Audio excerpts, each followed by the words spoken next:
जय भीम, नमो बुद्धाय साथियों। मैं प्रशांत बोध और आज हमारे साथ में एक स्पेशल गेस्ट जो है भंते विनाचार्य जी हमारे साथ में हैं। और जैसा कि आपको मालूम होगा कि हम ज़्यादातर जो बात करते हैं पाखंड और अंधविश्वास के ऊपर में बात करते हैं, तो उसी विषय पर हम विनाचार्य जी से कुछ पूछना चाहेंगे। तो सबसे पहले स्वागत है भंते जी हमारे चैनल में, हमारे दर्शकों के सामने।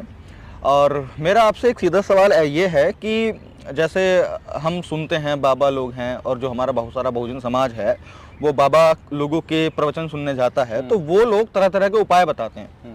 अमीर बनने के लिए आपको लाल कपड़े में कुछ बांध करके चढ़ा दो, कर्जा उतारने के लिए नारियल में धागा बांध करके पानी में बहा दो तो कर्जा उतर जाएगा, अगर आपको बीमारियों से दूर होना है तो फला फला का ये कर दो, अगर तुम्हें किसी का घर परिवार बर्बाद करना, मतलब जो इस तरह की चीज़ें हैं जिसमें हमारा समाज उलझा रहता है। तो आप इन चीज़ों को किस तरह से देखते हो आप इनको? प्रशांत जी, बात जब पाखंड की आती है तो पाखंड एक ऐसा वायरस है जिसका ज़्यादा इस्तेमाल पशु जैसी सोच पे किया जाता है जी। या एक शब्द में कह सकते हैं कि बेवकूफ़ों को महा बेवकूफ़ बनाया जा सकता है पाखंड के नाम पर जी। आज भारत में इंसान कम रहते हैं और गधों की फौज ज़्यादा रहती है, बिल्कुल। इसलिए उनको बेवकूफ़ बनाने में हर आदमी माहिर है। अगर शायद इंसान अपने बुद्धि का विकास कर लेता, अगर ये विज्ञान को जान लेता, अगर ये विचारों को समझ लेता कि इंसान के विचार कितने प्रबल है, कितने ताकतवर है, तो शायद आज भारत का कोई भी पाखंडवादी, चाहे महाराज हो, चाहे आचार्य हो, चाहे किसी भी धर्म का सन्यासी होता, शायद आज मनुष्य को बेवकूफ ना बना पाता।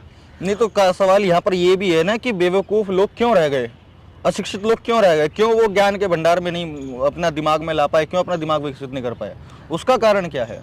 अभी जनरेशन सिलेक्शन जैसे करती है। हमने भारत में अपने महापुरुषों का जो सिलेक्शन किया है वो सिलेक्शन ही गलत हो गया है। भारत में दो ऐसे महापुरुष हुए जिन्होंने भारत ही नहीं पूरे विश्व को एक सत्य का ज्ञान दिया, एक सच्चाई का मार्ग दिया, पर भारत उन महापुरुषों को तो जान नहीं पाई जिनके नाम बुद्ध और महावीर है। यानी कहते हैं कि भारत के दो वीर बुद्ध और महावीर, पर भारत के कुछ ऐसे तथाकथित लोगों को हमने देवता बना लिया जिनके पीछे ज्ञान और विज्ञान कहीं तक नहीं है। आज आप देखते हैं कि भारत में ऐसे इष्ट है, ऐसे देवता है जिनको जानवरों की संज्ञा दी जाती है, जिनको पशुओं की संज्ञा दी जाती है। तो आप सोचिए, जो इंसान पशुओं को देवता मानेगा, पशुओं को महापुरुष मानेगा, तो उनकी मानसिकता कैसी होगी? उनकी मानसिकता भी पशु के ही समान होगी। इसलिए आज वो जनरेशन विज्ञान और ज्ञान से वंचित हो गई, क्योंकि उसने ऐसे आइडियल को आइडियल मान लिया है कि जो इंसान कम जानवर ज्यादा दिखते हैं। मतलब क्योंकि जानवरों की विचारधारा तो कुछ होती नहीं है। बिल्कुल बिल्कुल। और इंसानों को जैसे बाबा साहेब हैं या फिर तथागत बुद्ध हैं, उन लोगों को भी क्या है कि बहुजन समाज के लोगों ने मूर्ति बना करके पूजना ही शुरू कर दिया, विचारधारा खत्म कर दिया। तो अभी जैसे ये पाखंड आप जिन्हें बता रहे हैं कि भाई ये सारी चीजें पाखंड होती हैं, लेकिन यदि कल को कोई जो बौद्ध भिक्षु हैं, यदि वो इन चीजों को बोलने लग जाए, भाई मान लिया हमने बहुजन समाज को बोला कि भाई ये पाखंड है, आप इससे अलग हटो, वो हट भी गए, वो आ गए कि हाँ भाई चलो हम बुद्ध की शरण में जाते हैं, जो बुद्ध के उपासक हैं, जो उनके विचारधारा को फैलाते हैं, उनसे हम कुछ ज्ञान लेते हैं और अपने जीवन में आगे बढ़ते हैं। तो यदि कल को कोई बौद्ध भिक्षु जो है इन्हीं बातों को करने लगे कि भाई तुम ऐसा करो तो तुम अमीर हो जाओगे और संपन्न हो जाओगे, बीमार नहीं पड़ोगे, तो उस टाइम पे आप क्या प्रतिक्रिया देंगे? देखिए, बुद्ध ने एक चीज कही है कि असभ्य व्यक्ति कहीं भी पैदा हो सकता है, पाखंड अंधविश्वास कहीं भी पैदा हो सकता है, और अच्छी बात करने वाला व्यक्ति भी कहीं भी पैदा हो सकता है जी। आज अगर कुछ धर्मों को टारगेट किया जाता है, कुछ सन्यासियों को, कुछ साधु महाराजों को अगर टारगेट किया जाता है पाखंड के नाम से, तो निश्चित तौर पे कहीं ना कहीं भिक्षु भी हो सकता है, कहीं ना कहीं बौद्ध भिक्षु भी पाखंड का प्रचार प्रसार करता होगा। और मैंने देखा है सोशल मीडिया के माध्यम से, आप अधिकांश चीजों में देखेंगे कि आज लोग बुद्ध की मूर्ति रखकर उसके सामने फल भी रखते हैं, मोमबत्ती भी रखते हैं, अगरबत्ती भी रखते हैं, और पूरे धागे से लपेट कर लोगों के हाथों में धागा पकड़ा देते हैं, जैसे कि उन्होंने इलेक्ट्रिक वायर पकड़ाई हो कि स्विच ऑन मैं करूंगा लाइट तुम में जल जाएगी। तो इस तरह का पाखंड कुछ तथाकथित भिक्षु भी करने लगे हैं, जो अभी भी चल ही रहा है, अभी चल रहा है अभी तक, जो बुद्ध के सिद्धांतों के विचारों के पूरे खिलाफ है। यानी बुद्ध कहते हैं कि मनुष्य स्वयं शाश्वत को जाने, अध्यात्म को जाने, यथार्थ को जाने, विज्ञान को समझे। पर आज के भिक्षु विज्ञान को कम और पाखंड को ज्यादा समझने लगे हैं। आज के भिक्षु प्रकृति के सिद्धांत को कम, परंपराओं को ज्यादा समझने लगे हैं। तो मैं तो ये कहूंगा कि निश्चित तौर पे पाखंड कहीं है या नहीं है, आज अधिकांश पाखंड बौद्ध भिक्षु करता जा रहा है। बिल्कुल। तो इसमें क्या होता है कि जब उनसे ये बात बोली जाती है कि भाई यार आप तथागत बुद्ध के आगे ये चीजें मत करो, और ये फल वल चढ़ाना, ये करना भी, ना तो बुद्ध खाने वाले हैं उनको, और अगर किसी को खिलाना है तो हाँ भी आप औरों को खिला दो, लेकिन वहाँ पे क्या सजा करके रखा जाता है। जिस तरीके से भगवानों की पूजा होती है उस तरीके से उनकी पूजा का सारा प्रचम जो है वो किया जाता है।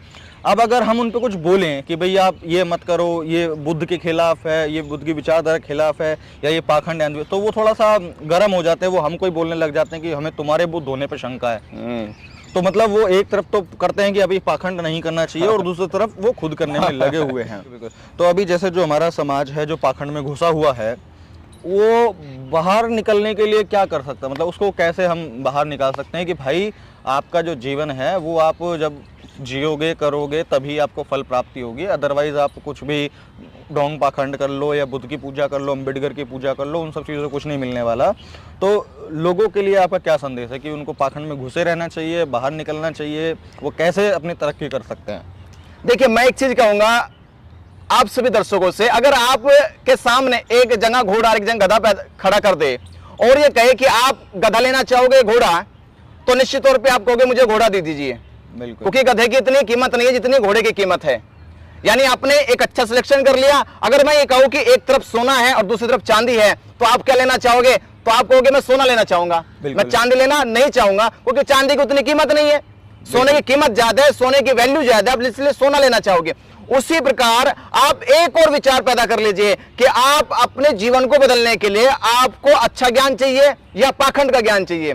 आपको ऐसा ज्ञान लेना चाहिए जो आपके भविष्य को भी बदले, आपके आने वाली पीढ़ी के भविष्य को भी बदले, हमारे देश को भी बदले और हमारे आने वाली जनरेशन की विचारधारा को जनरेट कर सके। हमें ऐसा विचार ग्रहण करना चाहिए, ना कि ऐसा विचार ग्रहण करना चाहिए जहां हमारे विचार जनरेट होने के बजाय कम, बल्कि वो ज्यादा डिस्ट्रीब्यूट ज्यादा होती हो, वो खत्म होती हो, डिस्ट्रॉय होती हो। तो हमें ऐसी विचार नहीं लेनी है जो डिस्ट्रॉय होती हो या उसका पतन होता हो। हमें ऐसी विचार लेने जो मनुष्य का कल्याण और भला कर सके। अच्छा, गौतम बुद्ध की जैसे हम बात कर रहे थे और पाखंड की हमने बात करी, तो एक बस लास्ट में बात आपसे पूछना चाहूँगा कि गौतम बुद्ध को पूजने से, उनके नाम पे कर्मकांड करने से लोगों का उद्धार हो सकता है या उनको पढ़ करके हो सकता है? देखिए, बुद्ध को पूजने से कभी किसी का भला नहीं होने का। आप चाहे सुबह से लेकर शाम तक बुद्ध की कितनी भी आरती भजन कीर्तन वंदना करते रहो, आपके जीवन में 1 इंच भी परिवर्तन नहीं आ सकता।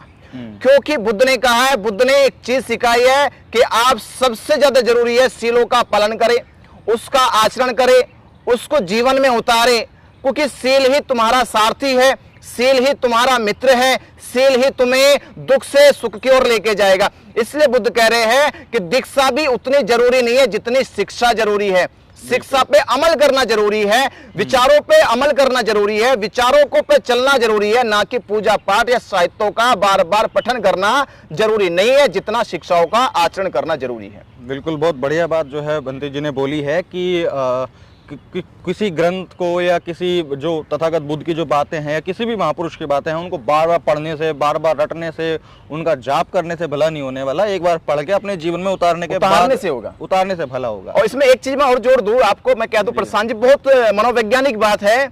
अगर हम आज से 1000 साल पहले या 2000 साल पहले की बात करें, उस समय मनुष्य का जो मस्तिष्क था उतना जनरेट नहीं हुआ था, इसलिए उस समय के लोगों को चीजें रटाई जाती थी कि 3 बार बोलो, 4 बार बोलो, 5 बार बोलो।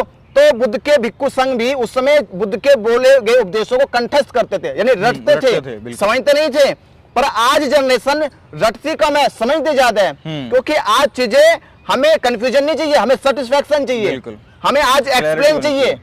आज हमें कोई भी चीजें आप रटाने से हमारे अंदर परिवर्तन नहीं ला सकते, आज चीजों को समझाना पड़ेगा। जनरेशन बदल गई है, इसलिए मैं आप सभी से कह रहा हूं कि आज विचारों को, यहां महापुरुषों की बातों को आज रटाना कम कर दो, उससे एक्सप्लेन करो, उससे समझाना शुरू कर दो, उसका सेटिस्फेक्शन दो।